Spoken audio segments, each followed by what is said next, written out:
কুষ্টিয়ার দৌলতপুরের আল্লার দরগায় British American tobacco BAT কোম্পানিতে কর্মরত কর্মচারীদের চাকরি স্থায়ীকরণের দাবিতে বিক্ষোভ ও অবস্থান কর্মসূচি অনুষ্ঠিত হয়েছে।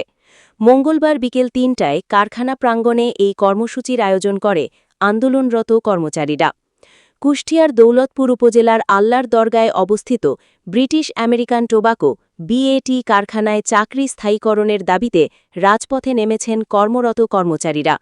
আন্দোলনকারীদের মধ্যে রয়েছেন দীর্ঘদিন ধরে দায়িত্ব পালন করা ঠিকাদারি ফিক্সড টেকনিশিয়ান এক্সটি, ক্যান্টিন ও অফিস কর্মচারীরা। মঙ্গলবার বিকেল ৩টায় সংগ্রামী এক্সটি, ট্র্যাক জোট ও অফিস কর্মচারী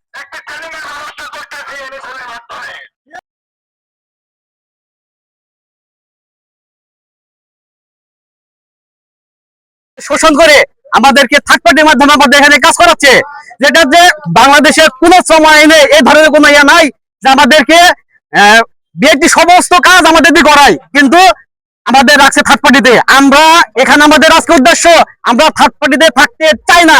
আমরা আমাদের যে প্রতিষ্ঠানে কাজ করি সেই প্রতিষ্ঠানে আমাদের নিয়োগ দিতে হবে। আমাদের বলতে এরকম বিএটি আমাদেরকে এমন ভাবে এখানে রেখেছে যা বাংলাদেশের শ্রম আইনে এর কোনো বিধিমালা নেই, প্রথমত। দ্বিতীয়ত, আমাদেরকে যখন এই এফটি ভাইদেরকে নিয়োগ দেওয়া হয় তখন আমাদেরকে বলা হয়েছিল তোমরা প্রাথমিকভাবে এমএসএম এ থাকবা, এমএসএম এর থেকে তোমাদেরকে আস্তে আস্তে বিএটি তে কনভার্ট করা হবে, এখানে ট্রেনিং স্বরূপ থাকো, তোমাদেরকে 12 মাসের যখন 6 মাস 3 মাস ট্রেনিং শেষ হবে তোমাদেরকে বিএটি তে নেওয়া হবে। এদেশে স্থায়ী এফটিরা ছিল, কিন্তু এই কালের বিবর্তনে কিছু বাঙালি ম্যানেজমেন্ট তাদের অসৎ উদ্দেশ্য পূরণ করার জন্য কিছু টাকার লোভে এই যে শ্রমিকের টাকা মেরে খাচ্ছে তারা। আজকে যে কথা বলা হয় যে 5% শ্রমিকের অধিকার, দেখেন একটা শ্রমিকও কিন্তু 5% টাকা পায়। আজকে কারা পায় এই শ্রমিক এই 5% টাকা? যারা ম্যানেজমেন্টের লোক, কিন্তু নিয়মে আছে যারা শ্রমিক তারা পাবে 5%। যখন আমার সোনালী যুবক ছিলাম তখন এই কোম্পানি আমাকে নিয়োগ দিয়েছে, আমাকে দিয়ে কাজ করাইছে।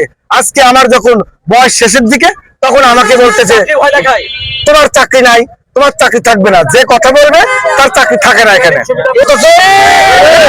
অথচ এরা লক্ষ লক্ষ হাজার হাজার কোটি টাকা সরকারকে ফাঁকি দিয়ে নিজেদের পকেটে ভরতেছে।